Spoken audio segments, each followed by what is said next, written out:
దేవునికి మహిమ కలుగునుగాక. దేవాతి దేవుడు మనతో మాట్లాడుచుంటుండగా ఈ మాటలు మనం విందాం. ఎబ్రిల్కి రాసిన పత్రిక 5వ అధ్యాయము 7వ వచనంలో దేవుడు మనతో ఇలా మాట్లాడుతున్నాడు.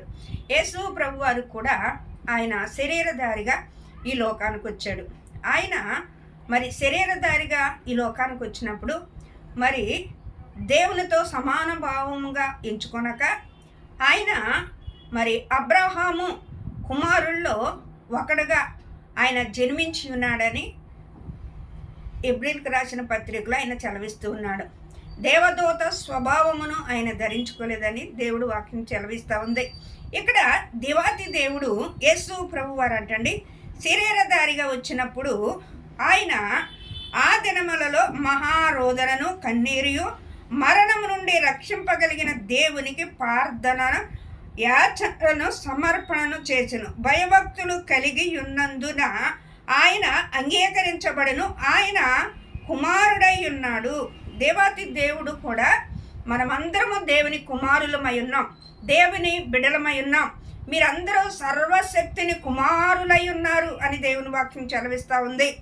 దేవుడు వాక్యం ఏమంటుందంటే క్రీస్తుతో పాటు కూడా మీరును వారసులే అని రోమీలకు రాసిన పత్రికలో 8వ అధ్యాయంలో దేవుడు చలవిస్తూ ఉన్నాడు. యేసు ప్రభు వారు కూడా శరీరధారిగా ఈ లోకానికి వచ్చినప్పుడు ఆయన మరణము నుండి తప్పించేవానికి, మరణము నుండి మరి ఆయన సజీవులుగా చేసే దేవునికి ఇక్కడ కన్నీరుతో ప్రార్థన చేశాడంటండి, కన్నీరుతో మొరపెట్టాడంట. తర్వాత అంతేకాదు వ్యాచనలు చేశాడంట, రోదన చేశాడంట. మరణము నుండి తప్పించగలిగిన దేవునికి ఆయన ప్రార్థన చేసుకున్నాడంటండి. దేవుని కుమారుడే కానీ శరీరధారిగా ఆయన దిగివచ్చి ఉన్నాడు. మనందరూ పాపములను మోయటానికి ఆయన శిలువ మరణమును పొందినంతగా మరి దేవుడు శ్రమపరచబడ్డాడు. ఆ శ్రమ నుండి తప్పించబడటానికి, ఆ మరణము నుండి విడిపించబడటానికి మరి ఆయన కూడా తండ్రి చేత అంగీకరించబడవలసి వచ్చిందంటండి. యేసు ప్రభు వారు కూడా తండ్రి చేత మరి అంగీకరించబడవలసి వచ్చింది. ఎందుకంటే ఎప్పుడైతే యేసు ప్రభు వారు అంగీకరించబడటానికి కారణం ఏంటంటే ఆయన ధర్మశాస్త్రం అంతటికి లోబడిన వాడిగా ఉన్నాడు, తండ్రి చిత్తాన్ని జరిగించిన వాడిగా ఉన్నాడు, తండ్రి అడుగు జాడల్లో జీవించేవాడిగా ఉన్నాడు, తండ్రిని మహిమపరిచేవాడిగా ఉన్నాడు, తండ్రిని ఘనపరిచేవాడిగా ఉన్నాడు, అనుక్షణము కూడా దేవునితో కలుసుకుని వచ్చేవాడిగా ఉన్నాడండి. యేసు ప్రభు వారు కూడా ఆయన ప్రత్యేకంగా ప్రార్థన చేయటానికి మరి ఆయన వెళ్ళినట్లుగా మనం చూస్తూ ఉన్నాం.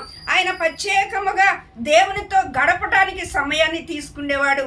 ఆయన ప్రత్యేకంగా కొండ మీదకి వెళ్ళి ఆయన విజ్ఞాపన చేసినట్లుగా మనం చూస్తూ ఉన్నాం.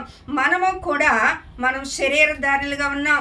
ఆయన కృపాసత్య సంపూర్ణుడుగా మనము పాపంతో శాపముతో సచ్చిన వారమై ఉండగా క్రీస్తుతో కూడా మనను బ్రతికించడండి. మరి యేసు ప్రభు వారికి ప్రార్థన అవసరమైనప్పుడు యేసు ప్రభు వారి మరణము నుండి తప్పించబడటానికి మరి తండ్రి దగ్గర వ్యాచనలు చేసి కన్నీరు గార్చి భయభక్తులతో ఉండి మరి దేవుని చిత్తాన్ని నెరవేర్తింపజేసిన కుమారుడిగా ఉన్నప్పుడు మనము కూడా దేవునికి భయపడేవారిగా ఉండాలి, దేవుని దగ్గర మొరపెట్టేవారిగా ఉండాలి, దేవుని దగ్గర యాచనలు చేసేవారిగా ఉండాలి, రోదన చేసేవారిగా ఉండాలి. మనము మరణము నుండి తప్పించేవారుగా మనం మరణము నుండి తప్పించేవారుగా దేవుడు మన పక్షాన మనల్ని అంగీకరించాలండి, మనల్ని అంగీకరించాలి. ఇక్కడ కుమారుడు తండ్రి దగ్గర విజ్ఞాపన చేశాడంటండి. ఎందుకు చేశాడు? మరణము నుండి తప్పించడానికి. ఆయన కూడా తండ్రితో మరి గోజారుకున్నాడు, తండ్రి దగ్గర మొరపెట్టుకున్నాడు. ఆయన యాజకుడిగా వచ్చాడు, ఆయన మెల్కీజెదెకుగా వచ్చాడు, ఆయన కుమారుడిగా వచ్చాడు. ఆయన సర్వాధికారం ఆయనకి ఇవ్వబడినప్పటికైనాను ముందుగా దేవుని దగ్గర తండ్రి దగ్గర అంగీకరించబడిన వ్యక్తిగా మనం చూస్తూ ఉన్నాం. మరి మనము కూడా ఈ లోకము నుండి విడిచిపెడినప్పుడు మరి మనము కూడా మరణము నుండి జీవములోనికి మనము దాటివేసాము అని అనుకుంటూ ఈ లోకములో ఈ లోకానుసారమైన జీవితం మనం జీవిస్తూ ఉంటే తండ్రికి అంగీకరించబడమండి. తండ్రి అడుగు జాడలో జీవించేవారుగా మనం ఉన్నట్లయితే, తండ్రి చెప్పు చేతల్లో నడిచేవారుగా ఉన్నట్లయితే, మనం మరణము నుండి తప్పించే దేవునికి అనుదినము మొరపెట్టుకునేవారుగా ఉన్నట్లయితే మనము తండ్రి చేత ఆకర్షించబడతాం, తండ్రి చేత అంగీకరించబడతాం. దేవాతి దేవుడు ప్రకటన గ్రంథములు అంటాడు కదా, వీరు ఎక్కడి నుండి వచ్చి ఉన్నారంటే వీళ్ళు మహాశ్రమల చేత వీళ్ళ గొర్రెపిల్ల రక్తములో వీళ్ళ వస్త్రములో తెల్లగా ఉతుక్కుని వచ్చి ఉన్నారని దేవుని లేఖనాలు సెలవిస్తూ ఉన్నాయి. మనము గొర్రెపిల్ల రక్తములో కడగబడ్డామండి. ఆయన గొర్రెపిల్ల రక్తములో విమోచించబడ్డాం. మన పాపములు శాపములు ఆ వదకు తేబడిన గొర్రెపిల్ల మీద మోపినప్పుడు యేసు ప్రభువారు ఆ గొర్రెపిల్ల అయి ఉన్నాడండి. నీ శాపములు పాపములను తప్పించబడి ఉన్నాయి. ఇంక నేను పరలోక రాజ్యం వెళ్ళిపోతాను, నేను బాప్టిజం తీసుకున్నాను, నేను రక్షించబడ్డానని నువ్వు అనుకుంటున్నట్లయితే నువ్వు పొరపాటే. ఎందుకంటే ఈ లోకము నుండి మనం విడిచి వెళ్ళే వరకు కూడా మనము దేవుని దగ్గర మొరపెట్టుకునేవారుగా ఉండాలి, దేవుని దగ్గర అంగలార్చుకునేవారుగా ఉండాలి, దేవుని దగ్గర అనుక్షణము మనము కడుక్కునేవారుగా ఉండాలి, వాక్యానికి లోబడేవారుగా ఉండాలి, వాక్యముతో మనము బలపరచబడేవారుగా ఉండాలండి. దేవునికి అంగీకరించబడేవారుగా మనం ఉండాలి, దేవుని చిత్తాన్ని మనం జరిగించేవారుగా ఉండాలి. మనము కూడా అనుదినము మనము కూడా దేవుని దగ్గర కన్నీరు కార్చాలి. ఆజ్ఞాతిక్రమమే పాపం చేసు ప్రతివాడు పరలోక రాజ్యంలో చేరడు అని దేవుని వాక్యం సెలవిస్తుంది. అనుక్షణము కూడా యేసు ప్రభు వారికే ప్రార్థన అవసరం వచ్చింది. యేసు ప్రభు వారే దేవునికి రోదన చేస్తూ గెచ్చేమని తోటలోనికి వెళ్ళి ఆయన ముఖము రక్త బృందములో ఉన్నంతగా దేవుడికి మొరపెట్టుకున్నాడు. మరి మనకు అవసరం కదండి ప్రార్థన, మనకు కూడా అవసరమే. లోకాసువార్తలో 6వ అధ్యాయంలో దేవుడు చలవిస్తూ ఉన్నాడు. దేవాతి దేవుడు ఇక్కడ 6వ అధ్యాయంలో దేవాతి దేవుడు మాట్లాడుచూ ఉన్నాడు. 6వ అధ్యాయము 12వ వచనములో ఆ దినముల యందు ఆయన ప్రార్థించుటకు కొండకు వెళ్ళెను. దేవుడు ప్రార్థించడానికి ఆ ప్రార్థన రాత్రింబగళ్ళు అంటండి. యేసు ప్రభువారు తండ్రికి మొరపెట్టుకునేవారంట రాత్రింబగళ్ళు. మనం 1 గంట ప్రార్థన చేసేటప్పటికి మనం ఇసుకుపోయేవారుగా ఉంటాం. ఒకవేళ 2 గంటలు ప్రార్థన చేసేటప్పటికి ఇసుకుపోయేవారుగా ఉంటాం. దేవునితో గడపాలంటే మనకెంతో కష్టంగా ఉంటుంది, మనకెంతో బాధగా ఉంటుంది, మనకెంతో ఇబ్బందికరంగా ఉంటుంది. దేవుడు మనకి 24 గంటల సమయాన్ని ఇచ్చాడండి రోజుకి. మనం దేవునితో ఎన్ని గంటలు గడుపుచున్నాం, దేవునితో ఎంత సహవాసం చేస్తూ ఉన్నాం, దేవుని దగ్గర ఎంత సమయాన్ని మనం వెచ్చించుతున్నామో మనం పరీక్షించుకునే వారిగా ఉండాలండి. లోకములో ఉన్న పనులకి ఎంతో సమయం ఇస్తాం, లోకములో ఉన్న ప్రతి దానికి మనం సమయం ఇస్తాం, కానీ దేవుని దగ్గర సమయం ఇవ్వలేని వారిగా మనం ఉంటూ ఉన్నాం. యేసు ప్రభు వారి తండ్రితో మాట్లాడటానికి ఆయన ప్రత్యేకమైన స్థలమును తీసుకునేవాడు. ప్రత్యేకంగా దేవునితో అతను గడిపినట్లుగా, తండ్రితో గడిపినట్లుగా మనం చూస్తూ ఉన్నాం. మనకు కూడా ప్రార్థన చాలా అవసరమైంది. దేవాతి దేవుడు మత్తయి వార్తలో సెలవిస్తూ ఉన్నాడు కదా, ఆయన కొండ మీద 3 రోజులు ప్రకటిస్తూ ఉన్నప్పుడు అనేక మంది మరి ఆయన వాక్యానికి వినటానికి వచ్చినట్లుగా మనం చూస్తూ ఉన్నాం. మనం కూడా వాక్యాన్ని జ్ఞానించేవారుగా ఉండాలి, వాక్యాన్ని చదివేవారుగా ఉండాలి, వాక్యాన్ని వినేవారుగా ఉండాలి. నా ప్రజలారా మీరు నా మాట వినండి అని ఎంతో దేవుడు వాక్యము బలగుద్ది చెప్తున్నట్టు మనం చూస్తున్నాం. కీర్తన మరి 81వ అధ్యాయంలో అంటున్నాడు, ఇశ్రాయేలు నీవు నా మాట విననేయలలా ఎంత మేలు, ఇశ్రాయేలు నువ్వు నా మాట విననేయలలా ఎంత మేలు. అవునండి, మనకు మేలు కలగ చేయటానికి దేవుడు మనలో ఉండటానికి దేవుడు ఇష్టపడుతున్నాడు. మనం ఏదో ఒక రోజు నీ లోకాన్ని విడిచి వెళ్ళాలి.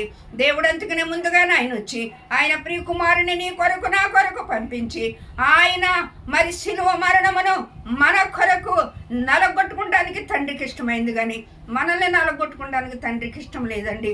మరి కుమారుడు ద్వారా మనం పొందుకున్న ఆ రక్షణ మనము అద్దరి దాకా వెళ్ళేదాకా కూడా మన విజ్ఞాపన, మన వేచన, మన కన్నీరు, మన రోదన దేవుని సన్నిధిలో కుమరించాలని దేవుని వాక్యం సెలవిస్తూ ఉంది.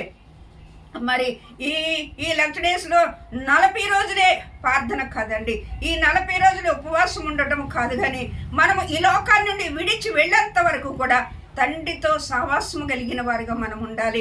మనం ఈ 40 రోజులే బతి కాదండి, ఈ 40 రోజులే దేవునితో గడుపుతాము కాదు.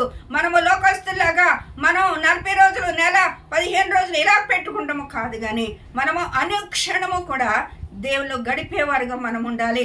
మనము అనుకుంటూ ఉంటాం, ఇదిగో ఓ 40 రోజులు చేసేస్తే నా జీవితం అయిపోయింది, ఇదిగో 40 రోజులు ఫాస్టింగ్ ఉండి ప్రార్థన చేస్తే ఇదిగో నేను దేవుని దగ్గరికి వెళ్ళిపోతాను అనుకుంటాం కదండి.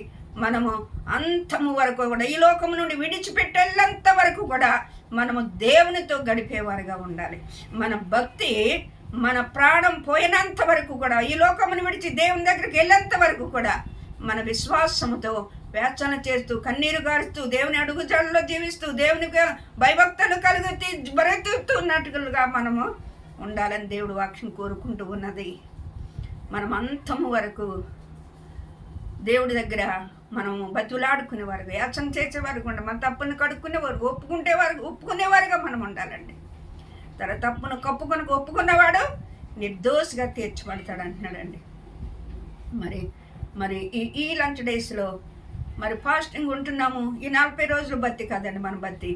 ఎప్పుడైతే మన పాప క్షమార్పణ నిమిత్తముగా మనము బాప్తీసం తీసుకుని, మన పాపాలన్నీ ఆయన భరించాడు, మన పాపాలన్నీ ఆయన సహించాడని మనము నమ్మి, మనం ఎప్పుడైతే ఆయన రక్తంలో కడగబడతామో ఆనాడు మొదలుకొని మన దేవుడు మన ప్రాణమును తీసుకెళ్ళేంత వరకు కూడా మన భక్తిని మనం కాపాడుకోవాలండి. మన విశ్వాసాన్ని మనం కాపాడుకోవాలి, మన జీవితాన్ని మనం కాపాడుకోవాలి. ఎందుకంటే మనల్ని గోతులో నుండి, మరణ పంచుల నుండి మనల్ని రక్షించాడండి. ఆయన జీవాత్మను మనకిచ్చాడు. మనం అంతవరకు ఆయన కృప కొరకు ఎదురు చూస్తూ మన ప్రాణాన్ని, మనల్ని రక్షించిన దేవుని కొరకు అనుక్షణము కనిపెట్టుకుని ప్రార్థన చేద్దాం. దేవుడి కొద్ది మాటలు తన ఎన్నికల్లో దీవించును గాక. ఆమేన్.